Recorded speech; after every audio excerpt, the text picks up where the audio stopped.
Hey friends, Gary here. As some of you guys might already know, I really love Micro Four Thirds camera system. It's very near and dear to my heart and I use it for all sorts of different kinds of photography genres. However, one thing that I want to specifically mention in today's video is street photography. How does Micro Four Thirds perform for street photography?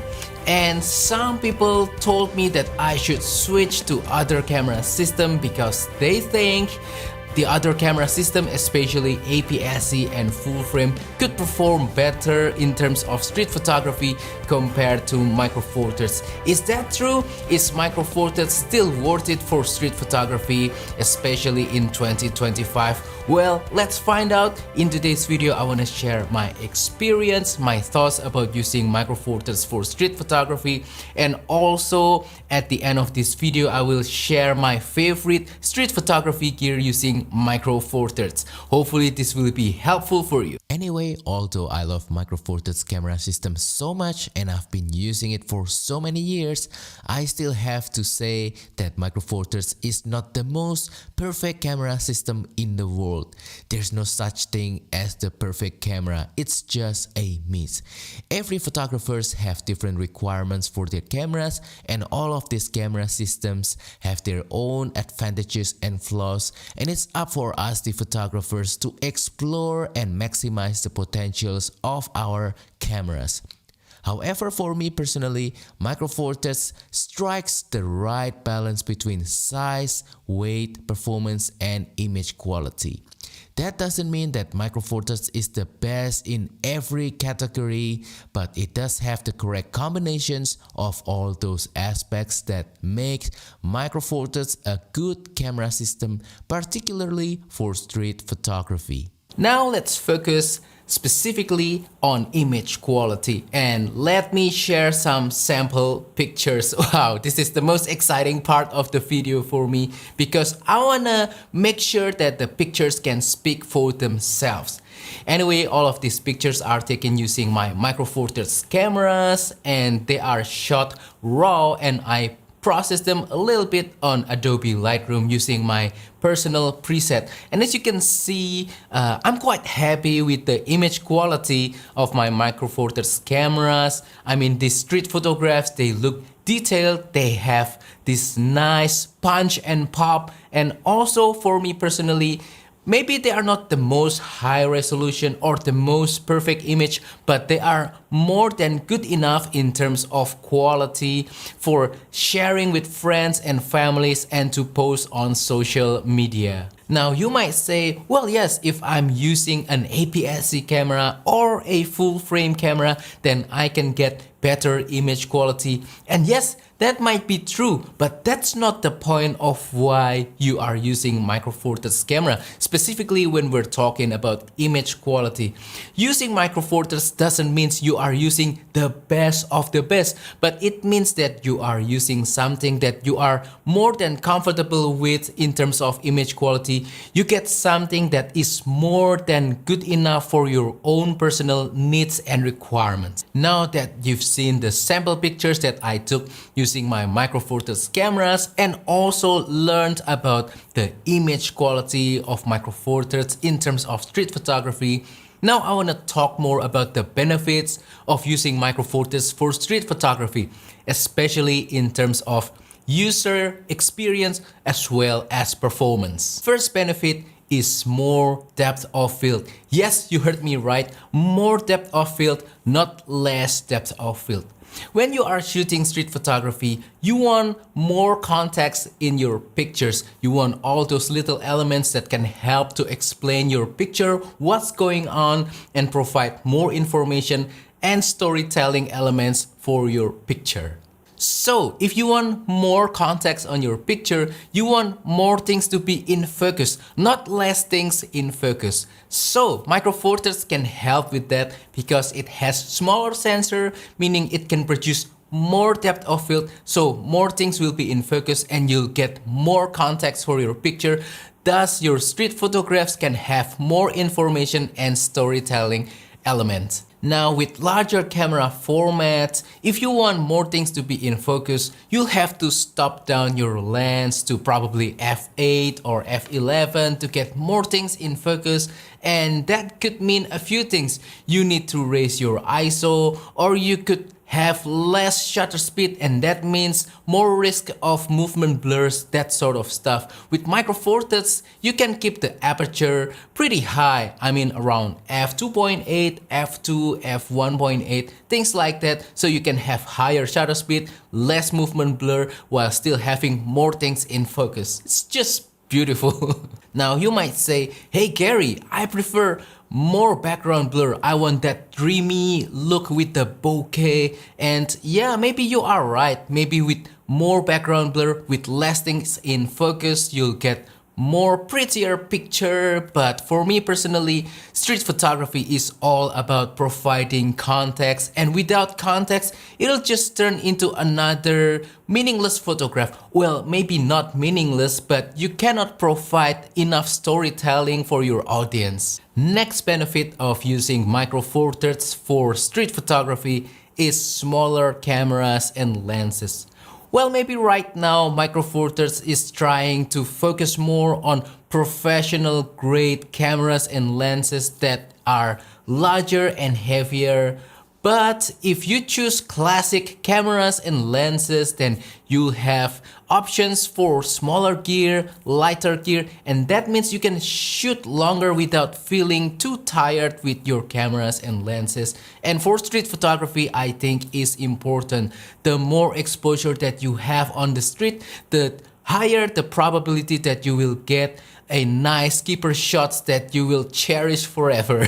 Now please stay until the end of this video because I will reveal to you my favorite cameras and lenses for street photography using Micro Four Thirds. And that leads nicely to my next point, which is inconspicuous. If you are using smaller camera and lenses for street photography, people won't think too much about you. They will just think you are another tourist. So my point is, try to select cameras that are smaller, that doesn't look like a professional grade expensive camera. So something in the rangefinder kind of design, like over here I have my Panasonic Lumix GX85, or this small guy right here, this is the GX850. They will look like they are just regular tourist camera, so people looking at you, they won't take you too seriously. As opposed if you are using something that looks more professional, like a DSLR styled camera, then people might think that you are a professional photographer and they might be reluctant to be photographed in the street. So yeah, keep that in mind. Next benefit of using Micro Four Thirds for street photography is the fast single autofocus. Some camera formats, especially Sony E-mount cameras, some Canon R cameras, they have better continuous autofocus that is more precise and faster. But with street photography, oftentimes you want to shoot in single autofocus. And when it comes to single autofocus, Micro Four Thirds is still the king. Especially with my Lumix Panasonic Micro Four Thirds cameras, the single autofocus is proven to be much faster than my Sony E-mount camera and more precise as well. So for street photography, I think it is more than good enough. Next benefit of using Micro Four Thirds camera for street photography is because it is fun. So doing street photography isn't just about getting nice street photos. It's also about having fun, taking pictures, a little bit of nice photography time. And if your camera gets in the way, or if it's difficult to use, or if it's just not pleasant, then your street photography experience will not be fun. You won't enjoy it and you won't take as many pictures. From my experience using my Micro Four Thirds cameras, granted they are older cameras, but they are so fun to use. They are very intuitive. Everything is where it needs to be, and also it doesn't get in the way between you and your picture. So it is so fun to use. It is very enjoyable. Also, these cameras have what I call the mojo, the characters. It's just very inspiring to use, very tactile, and that encourages you to take more pictures, and you become addicted to the picture taking process to the point where you don't want to stop doing street photography. And I think these kind of elements are very important for your enjoyment in street photography. Well, yes, I'm sure there are other cameras besides Micro Four Thirds cameras that are also fun and enjoyable to use for street photography. And if you are using such cameras, then please let me know on the comment down below what are they. I want to learn more about them. Now, as I mentioned earlier, there's no such thing as the perfect camera. And now, to be more objective, I want to mention some compromises that you have to deal with if you choose Micro Four Thirds to be your camera system for street photography. First, more depth of field. Well, didn't you just say that more depth of field is a benefit, not a disadvantage, Gary? Well, yes, it is a benefit, but for some people it could also be a disadvantage. If you are doing street photography in a very cluttered area and you just want to focus on your subject with less context, then less depth of field is important. And unfortunately, with Micro Four Thirds inherently smaller sensor, you'll get more depth of field instead of less depth of field. But that doesn't mean that Micro Four Thirds cannot get blurrier background, less depth of field. You just need to work a little bit harder, put more time and effort into it, and you can get practically the same result. Next disadvantage of using Micro Four Thirds is less megapixel. Well, yes, megapixel isn't important, but if you are doing a client work or a very specific street photography project, then maybe you need more megapixel. And with Micro Four Thirds right now, the highest megapixel is 25 megapixel. I'm not talking about specific high resolution mode, it's just the default native resolution. So 25 megapixel is the highest, and maybe that is not enough for you. But if that's the case, then there are plenty of softwares that you can use to upscale the resolution of your Micro Four Thirds street photographs. But for me personally, I don't think megapixel really matter that much. All of my cameras are either 16 or 20 megapixel, and I'm happy with such resolution, especially for digital viewing and printing casually and sharing to friends and family. Next disadvantage of using Micro Four Thirds for street photography is worse low light performance. I'm not gonna lie to you, I will just say it straight away. If you shoot with higher ISO and in lower light condition, then you'll get more noise with Micro Four Thirds as opposed to if you are using something larger like APS-C or full frame. I won't try to sugarcoat it, it's just the truth. However, fortunately, the noise with Micro Four Thirds still looks organic. It's not really offensive, so some people can tolerate it. For me personally, I shoot up to ISO 3200 with no problem with Micro Four Thirds, and I'm happy with my low light high ISO result. And with RAW, as I mentioned before, I process my images in Lightroom, and I can use the noise reduction tool, and it does good job trying to reduce the amount of noise in my pictures. Now let's talk about my favorite cameras and lenses for street photography. So first, let's talk about the camera, and I want to mention quickly about camera setting. For street photography, I will put my camera to the S mode, which is shutter priority, but I like to call it street photography mode.